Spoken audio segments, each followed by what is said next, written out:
Seja muito bem-vinda, muito bem-vindo ao podcast da Mente ao Ambiente. Eu sou a Priscila Benck, sou arquiteta, especialista em ambientes corporativos, também sou especialista em neurociência e arquitetura e consultora internacional de qualidade em escritórios. Mas, acima de tudo, eu sou uma apaixonada por conectar áreas. Eu amo conversar com pessoas de diferentes áreas para que a gente possa entender de que forma que os ambientes físicos realmente podem impactar na experiência das pessoas. Então, esse é o grande propósito desse podcast. A cada episódio, a gente traz um convidado de uma área diferente para a gente explorar esse assunto. De que forma que a gente pode, hoje, criar ambientes mais humanos para que, de fato, as pessoas tenham experiências mais saudáveis, especialmente no universo corporativo. Esse podcast, ele é produzido pela empresa Qualidade Corporativa, que eu fundei, e que hoje faz parte do grupo da NeuroArc Academy, Academia Brasileira de Neurociência e Arquitetura, que eu também fundei junto com a minha sócia, a arquiteta Gabi Sartori. E neste episódio, que é o último episódio dessa primeira temporada, a gente vai entrar em um assunto que eu considero extremamente importante nos dias de hoje.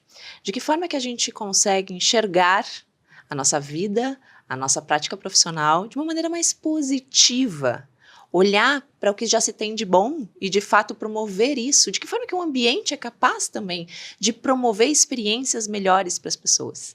Então, a gente vai navegar pelo universo da psicologia positiva, que a gente chama aqui de ambientes mais positivos, com uma super especialista na área, que eu tenho muito orgulho e carinho de dizer que também é uma amiga. Conheci a Elisa Zingano em diversas situações, né, em outros contextos, que inclusive ela vai contar um pouquinho da trajetória dela, mas é uma alegria hoje recebê-la aqui em nosso estúdio. Elisa, que é mãe do João, que está chegando em breve, eu vou começar falando isso. No forninho. No forninho, né, Elisa? Mas tem uma série de especializações, fundadora da Realis, Pessoas Conscientes, Negócios Humanizados, especialista em gestão de pessoas e lideranças, pós-graduada em psicologia positiva pela Universidade de Lisboa, em Portugal, autora de ferramentas para saúde mental e bem-estar, que inclusive eu já tive a oportunidade também de acessar e compartilhar com os nossos mentorados, nossos alunos. Então, é uma honra te receber aqui hoje, Elisa. Muito obrigada por ter aceito esse convite. E quero já amiga, te deixar à vontade. Conta um pouquinho mais pro pessoal. Quem é a Elisa? Quem é a Elisa? Bom, acho que tu brifou muito bem aí, né? Sou a futura mamãe aí do João. Tenho, então, essa carreira, né, muito focada em desenvolvimento humano, organizacional. Trabalhei por muito tempo dentro de organizações, sempre como executiva de RH, muito focada na parte de desenvolvimento de lideranças, cultura, clima organizacional, alguns projetos também de diversidade e inclusão, bem-estar, saúde mental. Então, tudo que perpassa, de fato, todo esse olhar para o humano, né, para o colaborador, para o profissional e para a liderança que está ali na ponta, orquestrando tudo isso. Né? Então, fiquei muito tempo em empresas, passei por diversas, né, organizações, e aí fui morar em Portugal, fiz a pós, já tinha feito mestrado aqui em administração, e acho legal falar disso, porque o mestrado abriu essa porta acadêmica, mas muito da área que eu fiz, que foi gestão de pessoas, foi para mergulhar muito no que era o adoecimento psíquico e entender muito, né, a questão das patologias, dos sintomas mentais, e mergulhar no que era o lado, vamos dizer assim, mais obscuro, mais desafiador dentro das empresas. Mas ali não me deu tanto o olhar de proatividade do que a gente poderia fazer para virar essa chave. Né? Então, acho que quando eu saí do mestrado, eu tinha muita consciência do problema, né? Daquilo que precisava mudar, né? E, de fato, trabalhando nas empresas, a gente percebe muitas coisas bacanas, mas ainda ambientes que precisam, né, de alguma mudança. Isso lá atrás, né, quando nem se falava muito em bem-estar e saúde mental. Depois, quando eu fui para Portugal, eu tive a oportunidade de trabalhar lá também numa empresa, né, como RH, e fiz a pós, então descobri a pós de psicologia positiva aplicada na Universidade de Lisboa.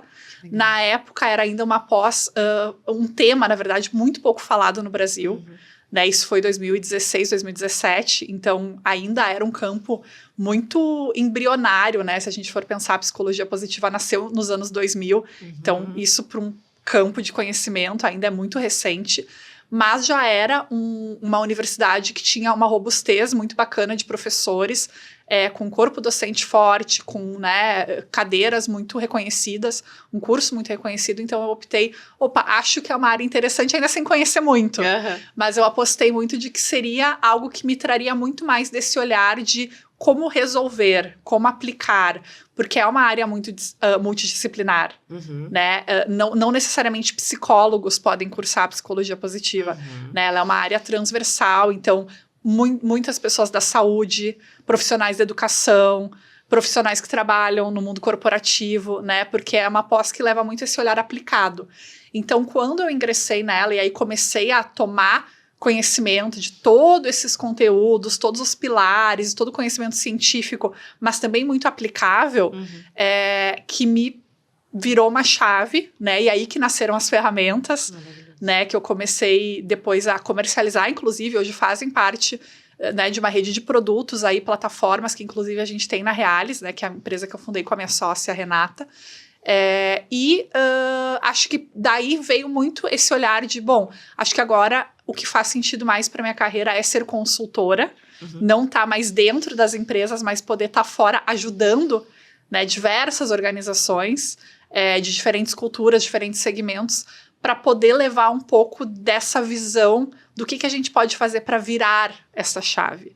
E aí, quando veio a pandemia, aí eu acho que a gente estava assim no lugar certo, na hora certa, porque foi quando mais as empresas precisaram da gente, né? A gente já tinha começado a olhar muito para o tema da saúde mental, do bem-estar, e no mundo pós-pandêmico isso está sendo assim o de mais urgente que a gente enxerga hoje e vem ajudando e vem apoiando empresas de diversos segmentos. Então a gente trabalha hoje na Reales com indústria, com varejo, com rede de shoppings, com empresas de tecnologia, empresa de auditoria, né? Então a gente tem aí um ramo bem vasto de clientes, mas todos querendo enxergar melhor de que forma levar a questão do bem-estar, da saúde mental, do preparo das lideranças, porque são um ponto-chave, né?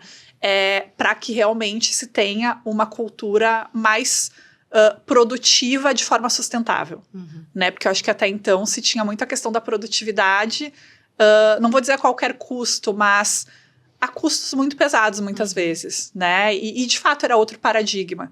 Então hoje a gente vem olhando por um viés muito mais saudável, porque não só porque a gente está falando do ativo mais importante que são as pessoas, ou que deveriam ser, né? Que deveria ser, mas porque isso gera resultado, né? A gente não tem mais resultados positivos se a gente não olha para isso no mundo pós-pandêmico.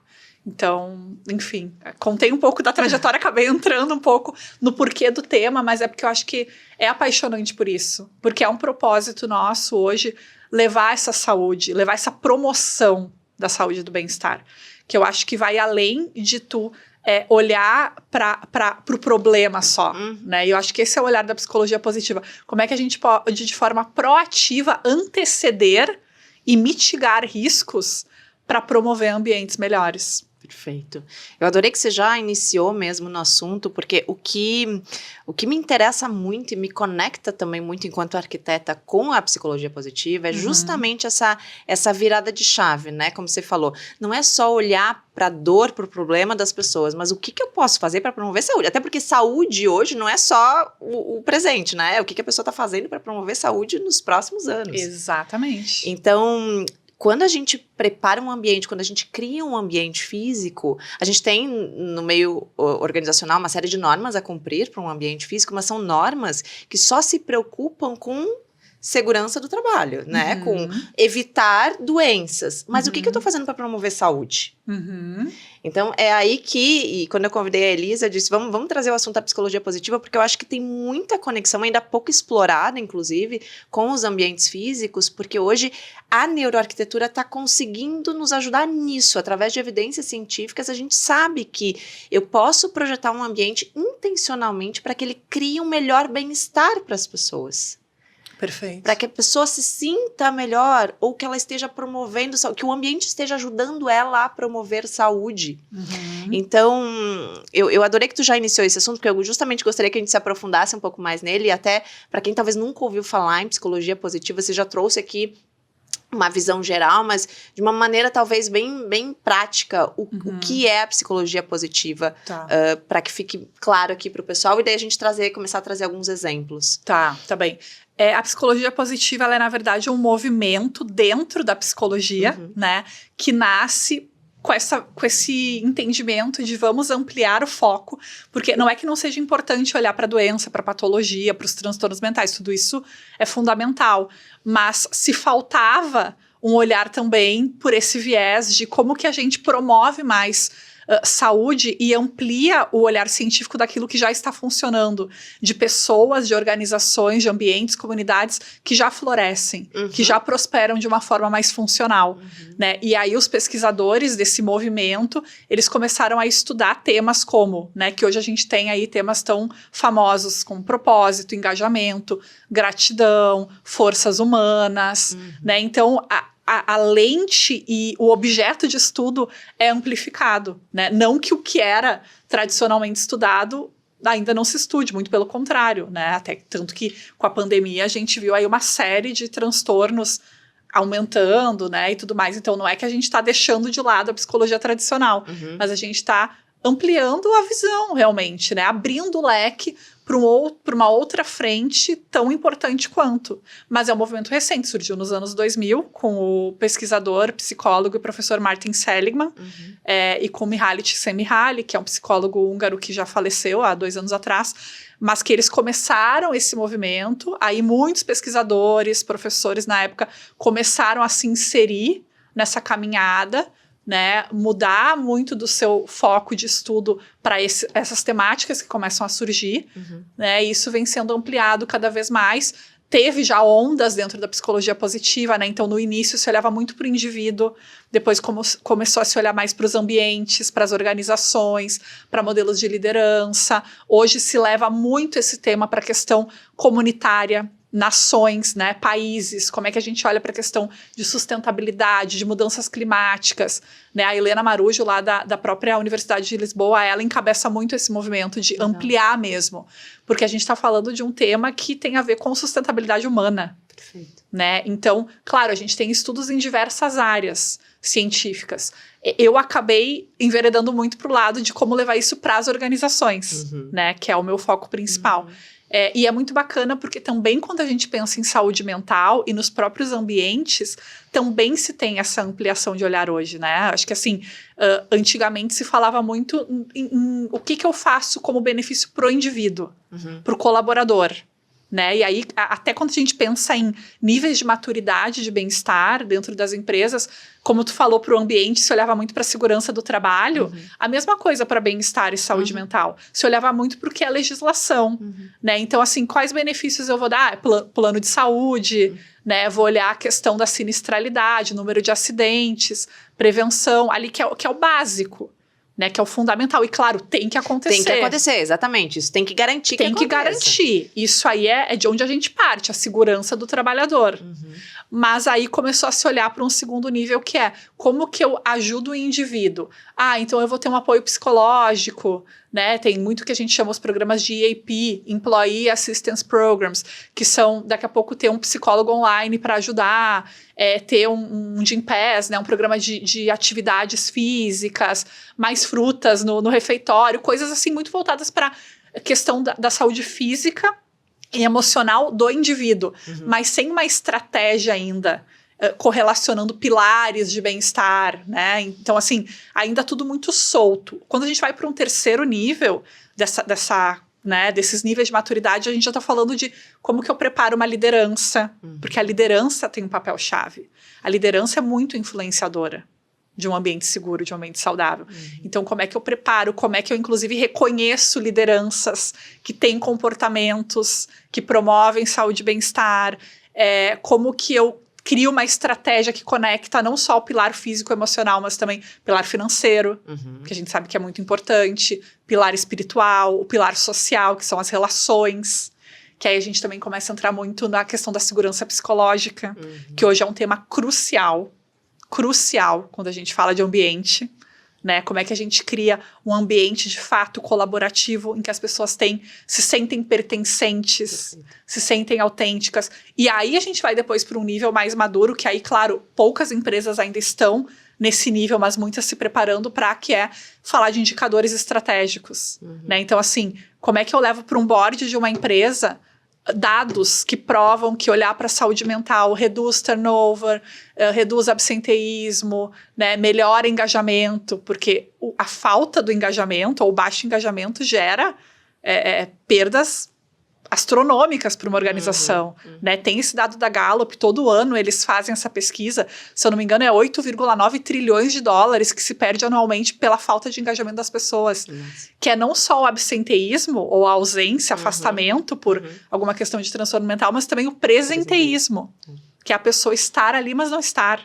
E acaba influenciando os outros, inclusive, né? Influenciando os outros, a baixa energia, a desmotivação, a falta de interesse, né? Que aí a gente teve lá os fenômenos do quiet quitting, quiet ambition, né? Enfim, então é muito sério isso.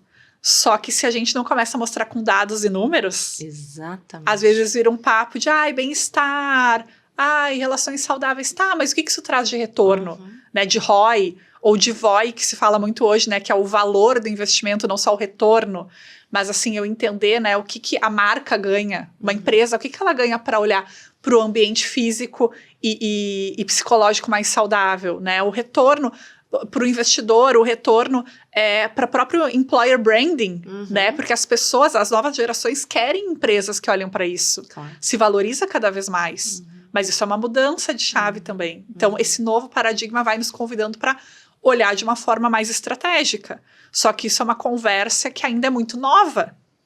Então, a gente também tem que lembrar disso. É um novo momento. Sim. Né? Então, falar de bem-estar, né? A gente sempre brinca com as lideranças quando está conduzindo um treinamento, uma roda de conversa, de que não se culpem se vocês não olhavam para isso até aqui.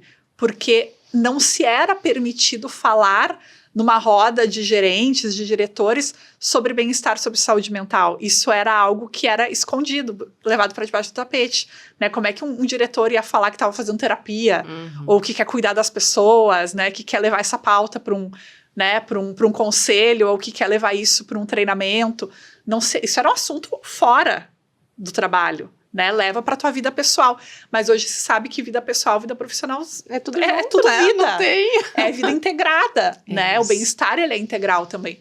Então, são temas muito recentes que a gente está aprendendo a construir, né? Mas aí eu acho que, assim, não podemos esquecer, e daí nessa linha de crescimento, de olhar o indivíduo, sim, porque todo mundo tem uma autorresponsabilidade quando fala de bem-estar e saúde mental. Eu posso estar na melhor cultura do mundo, mas se eu não entender que é uma prioridade, eu me cuidar, eu entender meus limites, eu entender como é que eu estou orquestrando minha vida, eu vou adoecer de qualquer forma. Sim. Agora, eu posso estar super me cuidando e ter uma liderança tóxica. Mesmo que tenha uma cultura na empresa que seja propícia, uma liderança pode afetar toda uma área. Então, a gente tem que olhar para a liderança. Só que essa liderança pode ser a melhor do mundo. Se ela não estiver inserida numa cultura de outras lideranças e outras áreas que também promovam saúde e bem-estar, ela sozinha não vai conseguir segurar uma empresa. Então, percebe que todo mundo é corresponsável. Todo mundo tem uma participação. O indivíduo tem, a liderança tem, no duplo papel de indivíduo e do chapéu que ela assume, né, como um gestor, uma gestora, e que sim exige responsabilidades extras, né? E da cultura como um todo, né? E que daí entra muito também a questão do ambiente físico. Como é que a gente olha para esses espaços, mas principalmente o quanto eles estão conversando com a cultura. Quanto são coerentes, né? Quanto são coerentes. A gente até estava falando aqui nos bastidores, né, Pri? Assim, às vezes se tem um ambiente lindo. A empresa quer plugar o modelo Google, plugar o modelo da moda, né? Vamos criar ambientes coloridos, tobogãs, mesas de não sei o quê. Tudo isso é muito bacana, mas conversa com a cultura, né? Então, assim, ter uma leitura muito importante de qual é a cultura, às vezes não é a cultura que existe, mas qual é a cultura desejada que a gente quer e como é que a gente vai começar a orquestrar esse espaço para que ele converse com o que de fato a gente entrega no dia a dia. Porque senão a desconexão vai ser maior ainda. Eu levo algo da moda, eu levo algo bonito, as pessoas vão olhar e falar, tá, mas e aí? Tem um efeito contrário. Tem um efeito contrário, né? Então, isso é tudo muito importante de se olhar. É muito importante. E Elisa, te ouvindo falar alguns minutos aqui, que complexidade, né? Então, Exato. Eu acho muito legal correntes como a psicologia positiva, que também é embasado na ciência, né? E que a gente está falando de algo muito sério também, como você trouxe aqui, não é só mais um papo sobre bem-estar, mas é realmente uma urgência desse assunto com práticas assertivas, de fato, que tem um embasamento científico. Então, é muito sério isso. Muito sério. E trazer isso nessa última camada que você trouxe, né? Encontrar esses indicadores e demonstrar o quanto isso retorna para a empresa é fundamental. E é muito isso é outra conexão que eu vejo muito quando a gente fala de neuroarquitetura, especialmente, porque a gente intenciona esse ambiente e cria essas estratégias físicas mesmo, de aplicação no ambiente, completamente embasado na ciência. E embasado em dados. Até eu quero já te presentear com o nosso livro, tá? Legal, obrigada. Que eu queria até dividir com o pessoal lindo. Aqui, esse livro, Ambientes que Inspiram, que eu escrevi junto com a minha sócia, a arquiteta Gabi Sartori. A gente compartilha aqui toda a nossa metodologia, esses estudos científicos que estão embasando decisões de projeto para promover, de fato, bem-estar, para promover saúde e utilizando de dados também. Porque hoje a gente desenvolveu uma ferramenta onde a gente consegue mensurar a experiência das pessoas nos ambientes físicos. Então eu consigo ser muito assertiva na hora de fazer um ambiente, ou um ambiente onde a pessoa já trabalha, e entender como que a percepção de cada um pode estar sendo positiva ou não tão boa. Isso é fundamental. Porque as percepções mudam também de acordo com a realidade da pessoa, né? Ou de acordo com o quanto o ambiente que ela está convivendo ali é tóxico ou não. Então, ela vai ter uma percepção diferente desse ambiente físico. Claro, a gente está falando de ser humano, é algo vivo. Não é algo estático, não tem uma receita de bolo pronta. É exatamente então, ter essa visão diagnóstica, vamos dizer assim, é fundamental. Isso é humanização. E é por isso que a gente tem que conversar, né? Eu acredito muito nisso. É por isso que a gente tem que ter diferentes áreas conversando, porque temos o mesmo objetivo de promover essa experiência. E daí, até para quem já nos acompanha, sabe que eu gosto sempre, com os nossos convidados, de pedir que eles tragam uma imagem que para eles represente o que é um espaço ideal para trabalhar, o que é um espaço inspirador. E eu achei muito interessante, Elisa, eu queria pedir para o pessoal aqui dividir na tela conosco o ambiente que a Elisa trouxe. E eu já vou jogar para ti, mas eu queria muito, quem está nos ouvindo e não está enxergando aqui a imagem, né, um espaço muito amplo, muito aberto, onde a gente tem ali uma luz natural, tem algumas presenças de vegetação, um mobiliário mais contemporâneo, umas linhas também mais ousadas. Queria entender de ti agora, o que te chamou atenção nesse ambiente, para que a gente possa se debruçar um pouquinho sobre ele. Eu achei bem interessante o desafio de procurar, né, a foto. Por que me chamou a atenção essa em específico, tá? Primeiro a questão, como tu trouxe, da amplitude, da luminosidade, da biofilia, que eu acho que é algo muito interessante, né, que vem sendo trazido, de trazer a natureza para os ambientes. Acho que realmente tem todo o embasamento, né, científico da importância disso. E o que eu gosto também é que eu acho que esse espaço, eu não sei se fica claro ali na foto do andar de cima, a gente tem salas diferentes, tamanhos diferentes, mesas de reunião, espaços menores para trabalhar de forma mais individualizada, espaços mais coworking, sofás confortáveis, mesinhas, enfim. Porque eu acho que isso é muito importante também da gente lembrar da diversidade, não só em termos do que gera o engajamento das pessoas, que tem pessoas que se engajam mais trabalhando com outras pessoas em volta, tem pessoas que preferem se isolar, até dependendo muito da natureza da atividade. Né? Então vai necessitar de um espaço mais, né, reservado, enfim.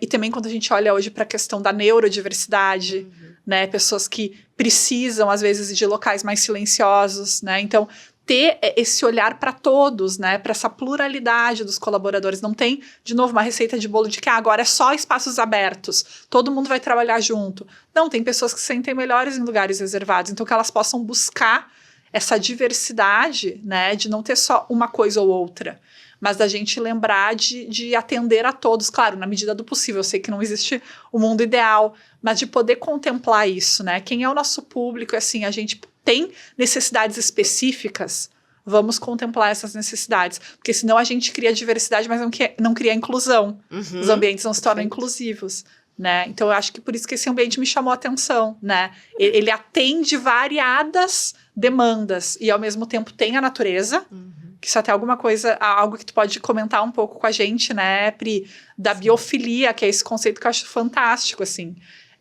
de levar também a luminosidade, gente, é fundamental, né, ambientes escuros, a luz natural, sabe, tudo isso impacta. É claro que, como a gente falou, não numa cultura tóxica, isso não vai resolver, não vai solucionar um problema, mas isso certamente potencializa saúde mental, das pessoas se sentirem mais tranquilas, num ambiente mais harmônico, as cores também, né, Pri? Acho que tu pode falar melhor do que eu sobre isso. Eu adorei esses pontos que você trouxe. Gente, a gente nem tinha combinado aqui a análise da imagem, tá? Então, tem muita sintonia tudo que você trouxe, porque me chamou muito a atenção esses diferentes tipos de espaço. E isso, cada vez mais, a gente tem tomado como premissa mesmo, porque uma das variáveis ambientais que tem evidência científica que já demonstra um real impacto no ser humano é a questão da personalização, né? Então, do quanto que esse ambiente ele é personalizado para essas diferentes necessidades e diferentes expectativas e diferentes percepções. Então, conseguir criar um espaço que tenha um espaço amplo, um espaço mais privado, que tenha um espaço colaborativo, que tenha... É o ideal para quando a gente tem esses diferentes perfis no mesmo lugar, né? Com atividades muitas vezes diferentes. Exato. E eu adorei que você trouxe realmente a questão da biofilia, porque hoje a gente já tem evidências científicas que demonstram o quanto que esse contato com o que é vivo, né? Isso é biofilia, amor pela vida, esse contato com a vida, seja através de plantas, seja através de uma luz natural, seja através de texturas e cores que lembram e conectam com a natureza, gente, isso tem um impacto extremamente positivo no ser humano. Isso é maravilhoso. Nem que seja um quadro, né? Exato. Um quadro com natureza. Pode ser, às vezes, o fundo da tela. Se alguém disser, não tem como fazer nada, que põe no seu computador uma imagem de uma paisagem no fundo de tela. Ligou o computador, já recebe esse benefício. Porque a gente, enquanto ser humano, a gente se desenvolveu na natureza. Então, isso é uma herança genética que a gente tem, uma necessidade de estar em contato com o meio natural. E muitas vezes, e a gente tem estudos que mostram hoje que a gente passa 90% da nossa vida dentro de espaços construídos. Então, se a gente não conseguir trazer esses elementos naturais para dentro desse espaço, que desperdício que a gente está tendo aí de promover esse bem-estar que tanto estamos falando aqui, né? Exato. Então, eu adorei essa imagem, essa referência que você trouxe, porque eu acho que nos ajuda aqui a ilustrar essas diferentes estratégias que a gente pode criar ao fazer os espaços das organizações nos dias de hoje.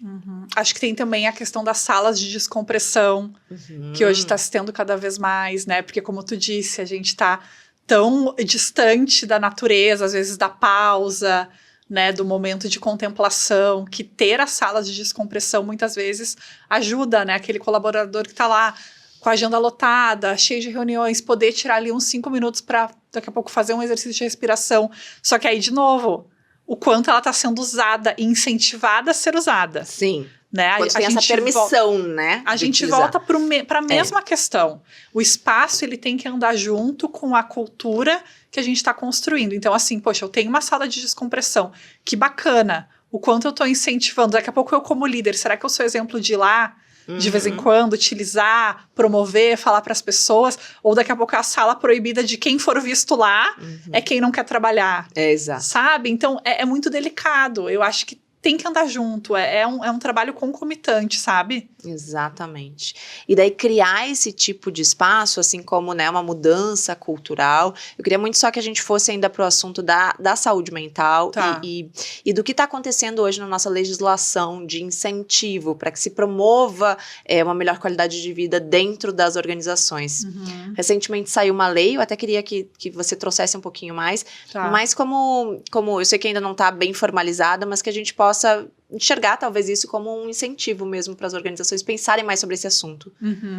A gente tem hoje a lei, né, da certificação, é uma lei que vai certificar empresas promotoras de saúde mental. Então, empresas que têm programas voltados para a saúde mental, preparação das lideranças, canais de compliance, prevenção de assédio, transparência, né? Então, tem uma série de critérios que esse comitê, né, do governo federal vai analisar, vai auditar para ver se a empresa tem esse reconhecimento ou não, e ela vai ganhar um selo que vai valer por 2 anos. A regulamentação ainda não foi divulgada. Então, ainda se está trabalhando na regulamentação. No momento que isso for divulgado, aí já começa a valer. O que a gente hoje, por exemplo, dentro da Realis tem feito é um trabalho de ajudar as empresas a já diagnosticar o que elas já possuem e o que elas precisam começar a fazer para já preparar o terreno. Né? Claro. Aí, quando vier a certificação, elas já podem se inscrever. Então, a gente já está antecipando esse caminho, não precisa esperar a lei chegar para já começar a fazer alguma coisa. Exatamente. Né? Então, realmente é um reconhecimento. Claro, ter o selo, assim como outros selos que existem hoje, traz muito esse reforço da marca, né? Mostra que você está cuidando das pessoas, atrai, né, talentos. Então, tem todo um trabalho também diante da comunidade de você mostrar o quanto você está sendo promotor dessa cultura de bem-estar ou não, né? Então, é uma lei muito importante, assim, que eu acho que é um grande benefício, um grande reconhecimento de quem está fazendo um bom trabalho, né? E até dentro de uma estratégia de ESG, coisas que a gente vê, né, hoje muito fortes no meio corporativo, até para depois receber investimentos, né, acionistas. Então, tudo isso cada vez mais é um movimento que vem sendo muito potencializado no mundo hoje, né, empresas que estão esses assuntos, né, claro, ainda tem um caminho grande para a gente chegar, mas eu acho que vale a pena, né, empresas que ainda não estão olhando para isso, começarem a entender que legislação é essa, como é que a gente pode começar a cuidar desse ambiente, dessa cultura, né, porque acho que a gente não precisa esperar o problema chegar, alguém adoecer. A gente pode fazer isso de forma proativa, que eu acho que é o grande convite da psicologia positiva. Perfeito, é exatamente esse ponto. Vamos antecipar, né, esse olhar. E às vezes são pequenas coisas, né, Elisa, que a gente pode começar devagarzinho, ir testando, e sentindo que está modificando. O ambiente físico também, como a gente falou aqui, super contribui aí para essa promoção de saúde mental. Então, eu acho que e eu quero muito, o meu desejo é que esse podcast talvez esteja inspirando aí quem está nos ouvindo, e já estamos nos encaminhando aqui para o final. Eu queria muito até te convidar para deixar um incentivo, uma mensagem final e também uma pergunta pessoal aqui. Diga. A gente já se conhece há algum tempo, mas eu queria que tu lembrasse um pouquinho da Elisa lá no início, começando sua jornada profissional. Que mensagem que tu daria, o que tu falaria para aquela Elisa lá, que estava começando uma trajetória que não fazia nem ideia que caminhos que a vida iria te conduzir para chegar aqui hoje e fazendo e tendo um impacto tão grande aí na vida de tantas pessoas. Para que seja um incentivo para quem está nos ouvindo e começando a sua jornada agora. Uau, que pergunta profunda, Pri. Eu acho que eu diria para essa Elisa de hoje, assim, segue o que é mais genuíno dentro de ti, quando tu olha para tua carreira, realmente aquilo que te faz conectar com o propósito. E eu sei que falar de propósito pode parecer clichê, ou banalizado, ou meio batido, mas eu acho que o quanto mais a gente desenvolve esse autoconhecimento, a gente vai entendendo o que de fato faz sentido para nossa carreira, né? Que diferença a gente quer fazer. Eu acho que propósito tem a ver com isso. Que diferença eu quero fazer? Não só para mim, mas para as pessoas. E eu acho que quando eu acessei o lado mais genuíno, que é, poxa, eu quero ajudar a cuidar das pessoas de alguma forma.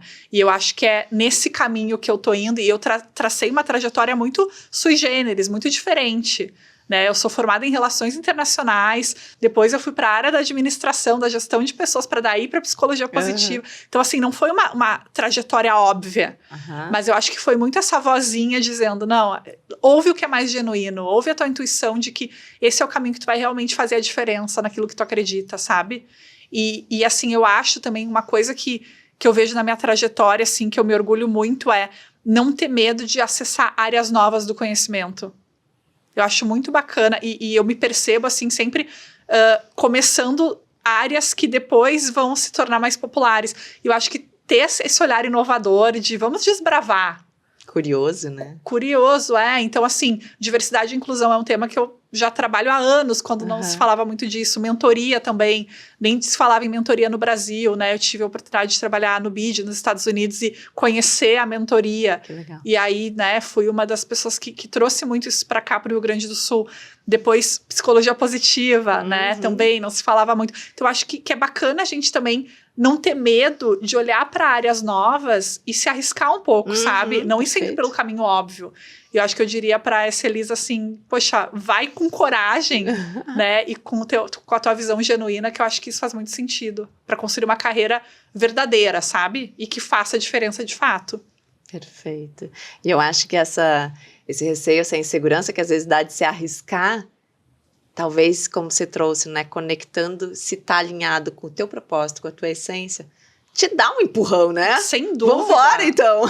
Sem dúvida. E perfeito nunca vai ser. Vão ter percalços, vão ter dúvidas, mas eu acho que realmente enxergar o valor disso. Tá abrindo porta aí pra muita gente. É isso aí. E hoje falar de saúde mental, assim, gente, quem não tá olhando para isso, né? Acho que aqui é um recado pros RHs, pras lideranças, pros arquitetos, para todo mundo que pode contribuir, mas que ainda não está, que realmente mergulhe, olhe com carinho para esse tema, porque não tem como seguir num futuro sustentável sem a gente abraçar essa causa, sabe? Quando, assim, eu nem entrei aqui em dados de saúde mental, né? Não quero alarmar ninguém, mas assim, a gente tem uma população muito fragilizada.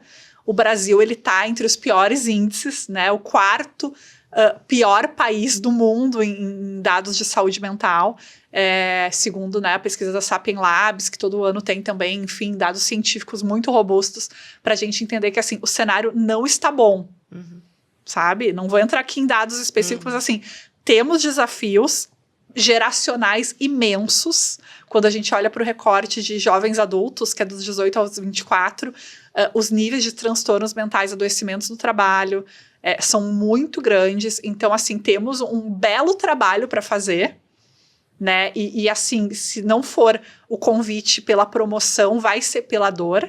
E aí é muito mais difícil. Exato. Até porque a gente está falando de vidas, né? Aproveitando também o Setembro Amarelo, né? Então, assim, acho que tem que ter essa conscientização de que, assim, não são temas bonitinhos, fofinhos, né? A Carla Furtado, nossa querida Carla, né? Que a gente sempre lembra com muito carinho, falava muito disso, né? Nos inspirou muito. Não são temas fluffs, são temas muito sérios, né? Falar de felicidade é um tema sério. Exato. Então, acho que fica aqui o convite, ainda mais no Setembro Amarelo, assim, da gente realmente entender que a gente está falando de promoção de vida, do ativo mais valioso que existe, né? Então, não tem como fugir disso.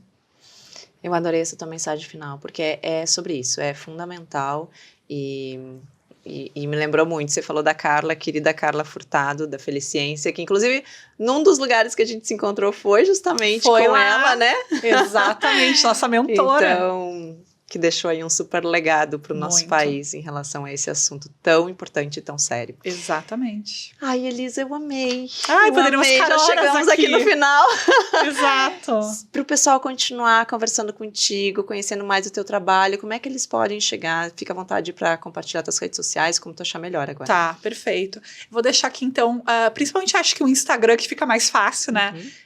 O meu Instagram é o @ElisaZingano, né, meu nome, então, Elisa com S, Zingano, ZINGANO, e o @ também da Realis, que é @realis.oficial, que é a minha empresa com a Renata, minha sócia, e que a gente vem trabalhando, né, diversos assuntos desses que eu comentei aqui com organizações também, né, empresas que tiverem interesse podem nos procurar, vai ser um prazer, e continuar esse papo também com quem tiver dúvida, dica de livro, dica de algum, né, conteúdo, pode me contatar, eu fico super aberta, adoro essa interação, e acho que é assim que a gente aprende e se ajuda, né, Pri? É isso aí, muito obrigada mais uma vez pela tua participação. Eu que agradeço, amei o convite, me chama sempre. Bora então, a gente já vai iniciar uma próxima temporada em breve, inclusive quero agradecer também a quem esteve presente neste episódio, assim como quem assistiu os episódios anteriores dessa primeira temporada. Então estamos encerrando aqui essa primeira temporada, mas vem aí muito mais conteúdo em breve. Quero muito saber o que você achou até agora, então por favor deixe seu comentário aqui junto a este vídeo, seja você que está assistindo pelo Spotify